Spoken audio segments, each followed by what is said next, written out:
देवभूमि सिरमौर के राजगढ़ से पिछले दिनों एक बड़ी दुखद खबर सामने आई, जिससे ना केवल सिरमौर बल्कि पूरे हिमाचल और कहे कि पूरे हिंदुस्तान को झकझोर के रख दिया। एक अध्यापक जिन्हें राष्ट्र निर्माता कहते हैं, उन्होंने अपने ही स्कूल में दर्जनों लड़कियों के साथ ऐसी घिनौनी हरकतें की जो कहते हुए भी सभ्य समाज को जिससे शर्म आती है।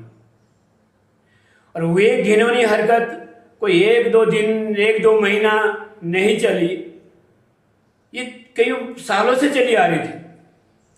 ऐसी घिनौनी हरकत सालों से चली आ रही है। और वहां पर जो प्रिंसिपल है, वहां पर जो मुख्याध्यापक है, ना केवल ये स्कूल बल्कि अन्य स्कूलों से भी अब तो लोग ये कह रहे हैं कि वहां पर भी ये व्यक्ति ऐसी हरकतें करता रहा। ऐसा व्यक्ति क्या समाज में रहने लायक है? पर हैरानी की बात तो ये तब हुई जहां अभी का मामला बताया जा रहा है, जहां यहां पर प्रिंसिपल को पता होने के बावजूद भी प्रिंसिपल ने भी कोई कार्रवाई करना उचित नहीं समझा। यहां तक कि मामले को दबाना चाहा उन्होंने भी।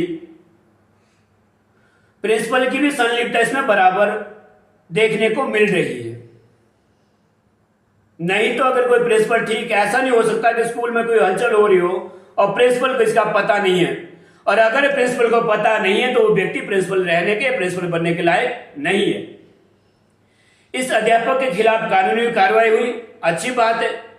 मैं निवेदन सरकार से यह करता हूं कि प्रिंसिपल के खिलाफ भी कानूनी कार्रवाई अमल में लाई जाए।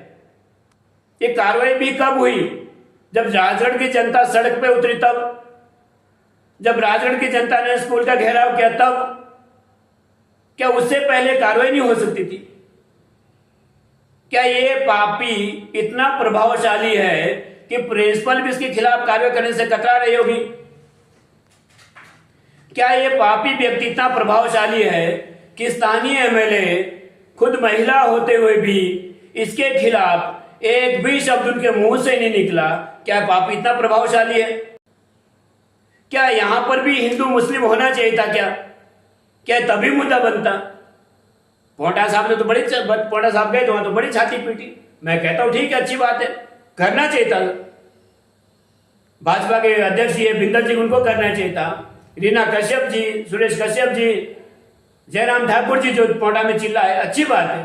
पर राजगढ़ में उनके मुंह में दही क्यों जम गई?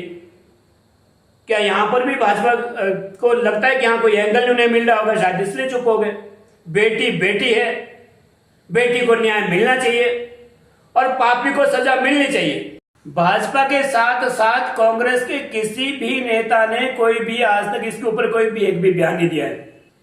यहां से दयाल प्यारी जी है, कांग्रेस की बड़ी नेत्री है, शांत है, चुपचाप है। विनय जी साथ में लगती हुई रेणुका विधानसभा से विनय जी आते हैं, शांत है। विधानसभा उपाध्यक्ष और सारे प्रदेश अध्यक्ष कांग्रेस के प्रदेश अध्यक्ष बनने वाले हैं, उनके मुंह में भी दही जमी हुई है। तो क्या ये भाजपा कांग्रेस वाले क्या ये अपनी रिश्तेदारियां सेट करने में लगे होते हैं? क्या अपने रिश्तेदारों को बचाने में लगे होते हैं? और अगर ये करने में लगे होते हैं तो फिर तो ठीक है, हमारे भी रिश्तेदार जो पीड़ित लोग हैं, फिर हम ठीक है, फिर हम उनके साथ हैं। उसके लिए हमें रोड पर उतरना पड़े, जो मर्जी करना पड़े। पर यह कह दूं खबरदार इन कांग्रेस और भाजपाइयों को कि अगर आप हमारी बेटियों को न्याय नहीं दिला सकते, हमारी बेटी के लिए लड़ नहीं सकते, आपको कोई अधिकार नहीं कि आप आज के कल हमारे घर में आके वोट मांगे। आपको कोई अधिकार नहीं बनता कि आप आके हमें कहे कि नहीं, मुझे एमएलए बना दो, मुझे एमपी बना दो। और मैं लोगों से भी निवेदन करूंगा, इनको कांग्रेस के हो चाहे भाजपा के हो, ये दोनों नागनाथ और सांपनाथ है।